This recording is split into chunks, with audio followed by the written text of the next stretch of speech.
कहते हैं कि सत्य कभी हारता नहीं और झूठ कभी छुपाया नहीं जा सकता। जी हाँ, ऐसा ही मामला एक मीरा भाईंदर शहर में सामने आया कि शहर के भवन निर्माता शंकर झा पर उन्हीं के पार्टनरों द्वारा एक मामला दर्ज कराया गया, जिसमें यह कहा गया कि उन्होंने करीबन 8 करोड़ का घोटाला अपनी कंपनी में किया।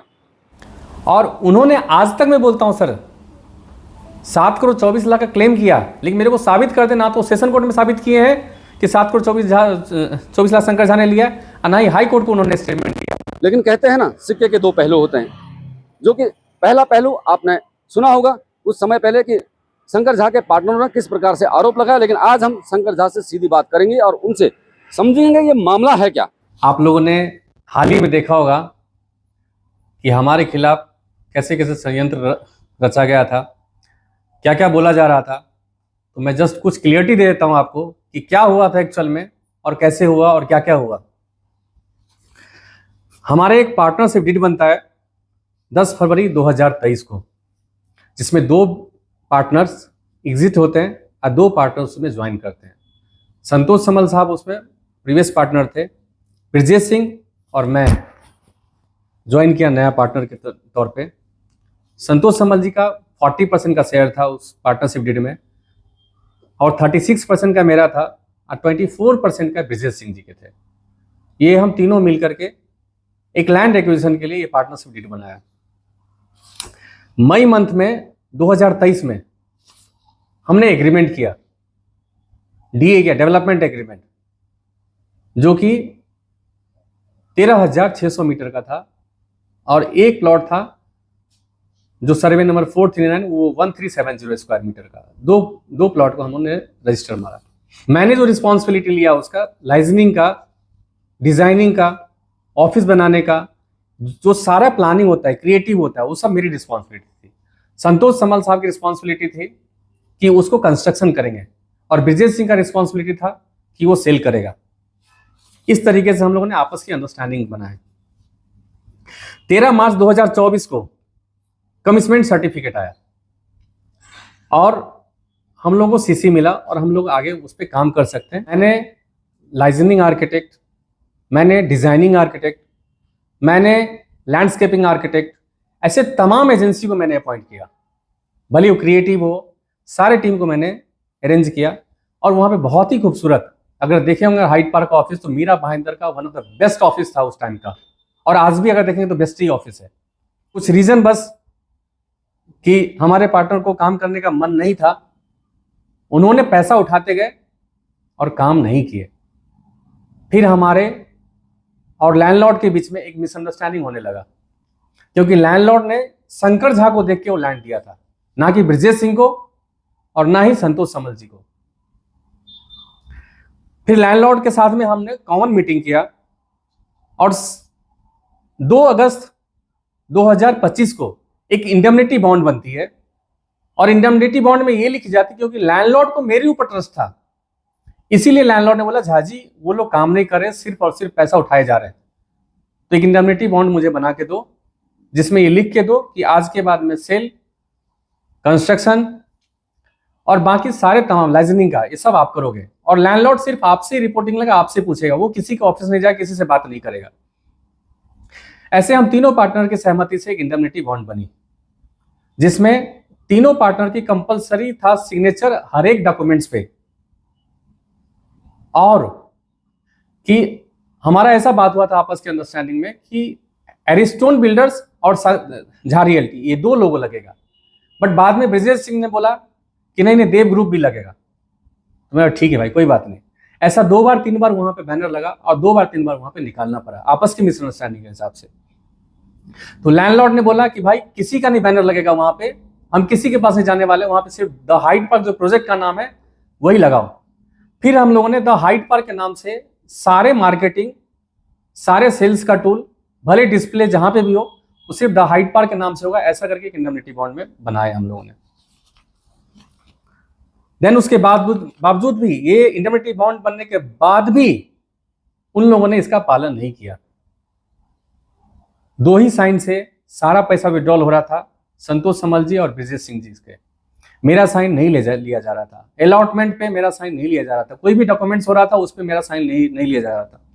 फिर हमने व्हाट्सएप ग्रुप में काफी सारा मैसेज डाला कि ब्रिजेश सिंह जी आपने मुझे फंसाया, क्योंकि मैं ब्रिजेश सिंह जी के थ्रू ही संतोष समल जी से मिला। फिर मैंने ब्रिजेश को ऐसा मैसेज किया कि भाई तुमने मेरे को बहुत बुरी तरीके से फंसाया, इतना अच्छा प्रोजेक्ट, मुझे नहीं लग रहा है कि तुम लोगों की जरूरत है इस प्रोजेक्ट की। और उसके बाद से हमारा उनका थोड़ा सा अनबन होना चालू हो गया। 20 दिसंबर 2025 को फॉक्स लीगल की तरफ से मुझे एक नोटिस आता है कि आपको पार्टनरशिप से टर्मिनेट किया जा रहा है। आप बताओ, इतना बड़ा प्रोजेक्ट को जिसने इतने अच्छे तरीके से सजाया हो, इतने अच्छे तरीके से बनाया हो, इतने अच्छे लैंडलॉर्ड से वो प्लॉट को लेके आया हो, और उसको वो ये लोगों ने एक नोटिस के थ्रू बोलता है कि तुमको टर्मिनेट किया जा रहा है। फिर हमने 20 फरवरी को 2026 को मैंने कई बार चाहा कि इसको सर झुका के मैं काम करके निकल जाऊं, क्योंकि वो तीनों पार्टनर के लिए प्रीमियम प्रोजेक्ट था। मैंने कभी ज्यादा ऑब्जेक्शन नहीं लिया, मैंने साल भर से हिसाब किताब मांगता रहा, लेकिन इन लोगों ने मेरे को हिसाब किताब नहीं दिया और आज तक नहीं दिया। अभी तो आर्बिट्रेटर साहब ने ऑलरेडी ऑर्डर दे दिया है, तो इन लोगों को सबमिट करना ही है। 30 फरवरी 2026 को सीपी साहब के पास में, डीसीपी साहब के पास में जोन 1 में, और सीनियर इंस्पेक्टर के पास में मीरा रोड ईस्ट पुलिस चौकी कनकिया में मैंने कंप्लेंट डाला कि हमारा सो एंड सो कंपनी है जिसमें करोड़ों रुपए आया है, लेकिन मेरे पास स्टेटमेंट ये लोग दे नहीं रहे, आप इसको चेक करें और इनके ऊपर एफआईआर लॉन्च करें, ये लोग फ्रॉड कर रहे हैं इस कंपनी में। फिर हमने हाई कोर्ट में एक एप्लीकेशन किया।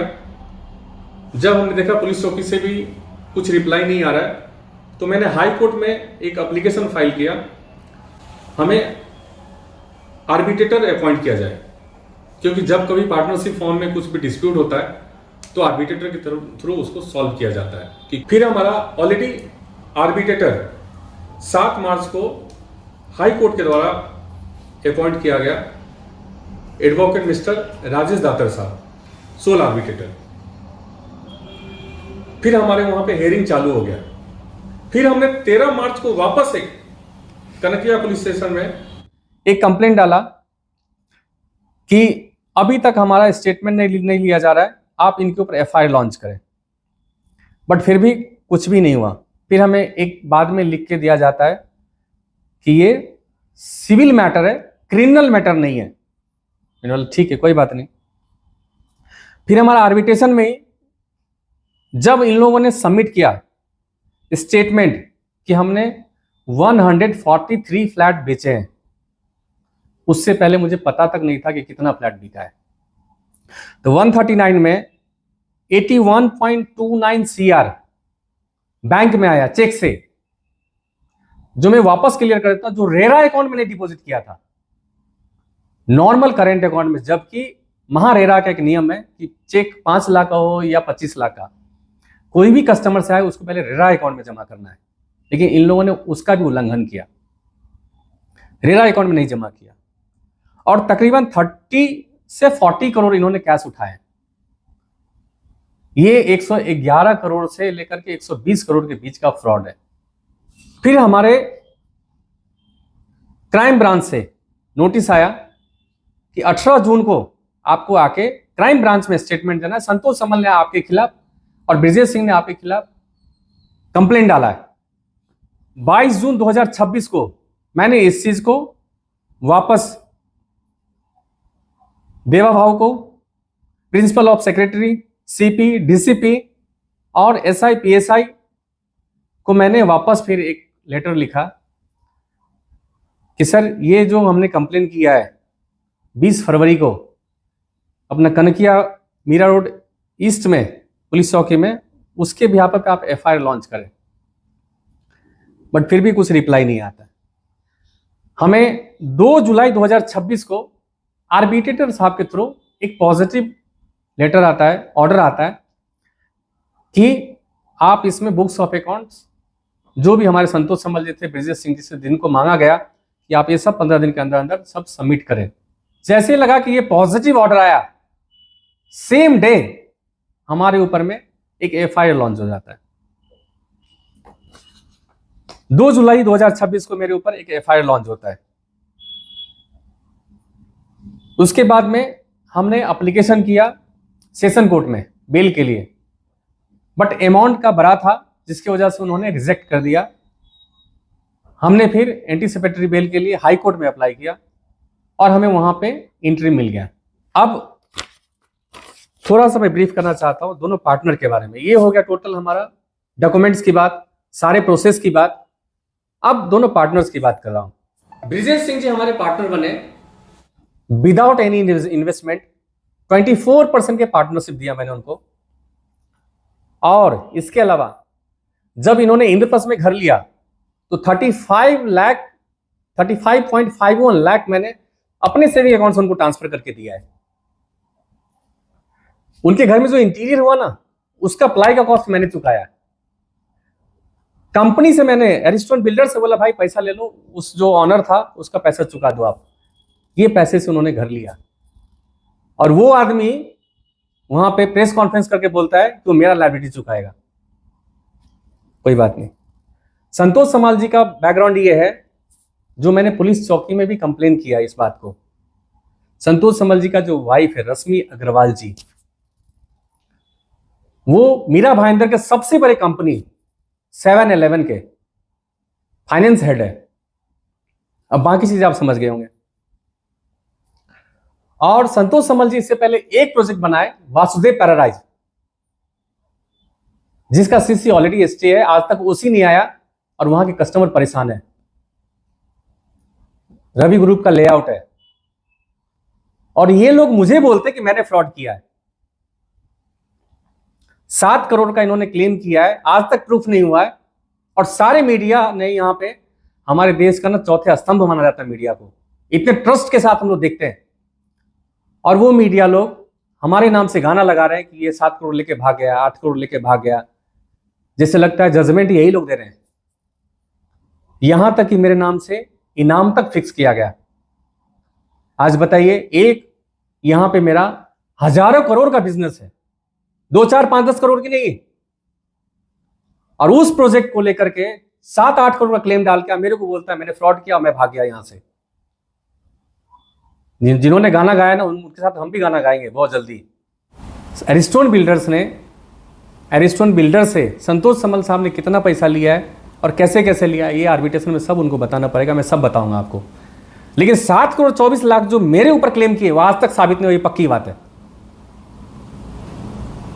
मुझे बदनाम किया जा रहा है। मैं बस इतना ही सबसे रिक्वेस्ट कर रहा हूं कि जो ट्रस्ट आपका मेरे ऊपर था, जो विश्वास मेरे ऊपर था आपका, भले उस चैनल पार्टनर हो, कस्टमर हो या इन्वेस्टर हो, मैं ऑलवेज उसी पे खरा उतरेगा। उसमें कभी भी आप लोगों को ना कभी मैं धोखा देगा और ना मैं किसी का ट्रस्ट तोड़ूंगा।